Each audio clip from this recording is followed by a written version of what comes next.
Hello and welcome to the Saturday edition of the Box Seat. I'm Mark Warwood. 8 races at Belmont on Saturday and an early start as well. We're looking at a mostly sunny day, around 20 degrees Celsius. The track to be a good fall and the rail will be in the 6 metre position. Race number 1 at Belmont on Saturday will jump at 11:58. It's the Kira Magumi Maiden over 1200 metres. The replay horse can look at the last start of Moshard back in April. The bend across the sea, our Bonnie Girl called upon, quickly headed it. On the outside, Quealy sticks on. A further 2 lengths, Hussar Hughes, followed further back by First Black. Moshard starting to thread its way through traffic. Our Bonnie Girl down to the 150. It hit the front though from across the sea into the open Moshard, but it's Our Bonnie Girl clear. Moshard finishing strongly. First Black, Hussar Hughes, but Our Bonnie Girl too strong. Moshard isn't the safest of punting conveyances, just the 2 minor placings from his 8 starts. You saw one of those in replay. I think if he reproduces his first up run from last campaign when he finished 6th behind Abdicator, I think the rating out of that race would be sufficient to win this, but he isn't the greatest of punting vehicles for mine. He goes on top, however, from number 4, Gisato has won a couple of trials and does boast a couple of second places in racings behind Finally French and Master Pearl at York and Pinjarra Park respectively. Didn't mind the trial of number 7, Patristic, failed up in Broome in a couple of races, but he has won each of his 2 career trials, and I do think he'll probably go forward for Donna O'Riordan and Troy Turner from the outside gate. And then number 9, Seconda Vita, was second in a 1,000 metre maiden 2 weeks ago. That was behind Strip the Moon. I don't think the format of that race is particularly strong. Well, in top selection in race number 1, I'm going to go with number 2, Moshard, to beat 4, Gisato, 7, Patristic and 9, Seconda Vita. Race number 2 at Belmont on Saturday will jump at 12:33. It's the Marina East Waterfront Apartments by Blackburn handicap over the staying trip of 2,100 metres. The replay horse can look at Prime Tom's win 2 starts ago at Belmont Park.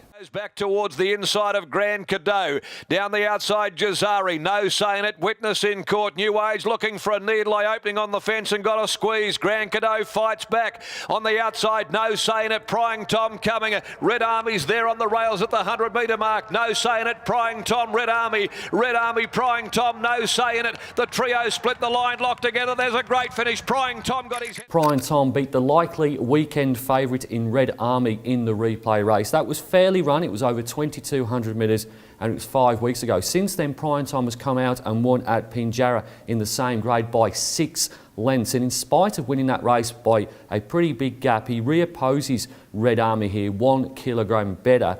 I do think we could have an upset in race number 2, and I'm going with number 4, Prime Tom. Also got a bit of time for Woodsville here as well.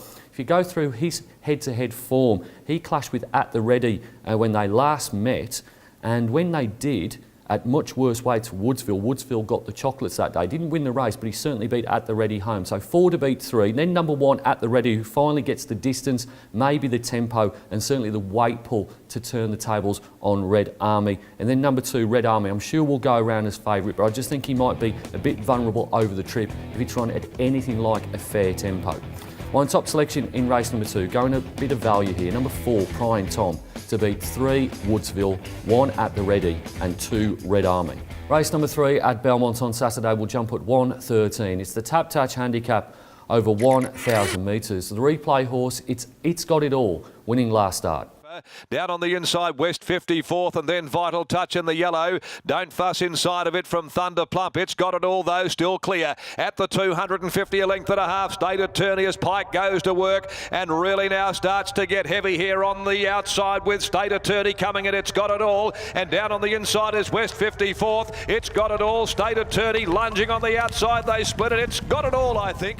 This looks like another good opportunity for It's Got It All. He maps the leader, whatever speed he and Jason Brown really want to go. He should see out the 1,000 metre journey on what will be likely a much drier track than the soft 6 and the heavy 8 he's encountered in his first 2 runs this preparation. 1,000 metres is about as far as he wants to go here, but I think he gets all the favours in the run and he goes on top. From number 5, Man Time, gets more gear changes, nose band off and tongue tie off. Keeps those blinkers on though.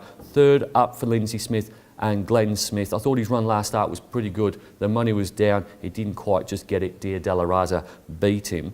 Then number 4, Firemaker, should be certainly a lot more competitive than last start when 6 behind Dia Delarata. Drew barrier 10 that day, gets barrier 4 on Saturday.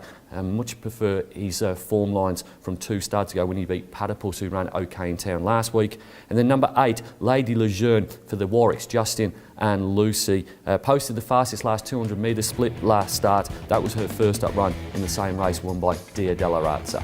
My top selection in race number 3, you're going to go with number 7, It's Got It All, to beat 5 Man Time, 4 Firemaker and 8 Lady Lejeune. Race number 4 at Belmont on Saturday will jump at 1:53. It's the best race on the card for mine. It is the Crown Perth Plate over 1,300 metres for the 3-year-olds. The replay horse can look at the impressive debut of Ebony Magi, finishing second. Travelled pretty strongly into the straight as it raced up on the outside and just about hit the front from Soitan Rapido. Black Magi on the outside issuing a challenge to the favourite, but Kakadu just in front. On the outside, Ebony Magi coming back, Soitan Rapido. Kakadu just with the nose in front. Black Magi the outside. It's Kakadu just in front. Black Magi's trying to get there, but Kakadu's going to pull out enough. And Kakadu won by a long neck to Black Magi. What you didn't see in the replay was that Ebony Magi absolutely bombed the start under Troy Turner, drew the outside gate and ended up being a couple of lengths behind them and having to settle at the back. Did pull wide entering the straight and then finished off really strongly to go down by half a length to Kakadu. I think that form is really good. I think the tempo of Saturday's race is likely to suit Ebony Magi, and this horse in the famous colours of Blackheart Bart I think represents some value in the best race on the programme. Goes on top from number 1, Double Bubble. She's unbeaten, 2 from 2. William Pike sticks. We all know how well William Pike goes when he rides Simon Miller's horses, and she does map as retaining the front in the speed race here.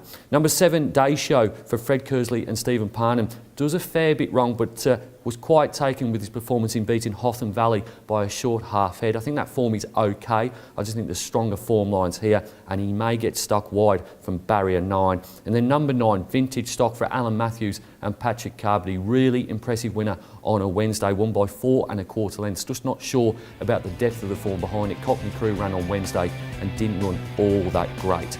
My top selection in race number 4, going to go with number 5, Ebony Magi, to beat 1 Double Bubble, 7 Day Show and 9 Vintage Stock.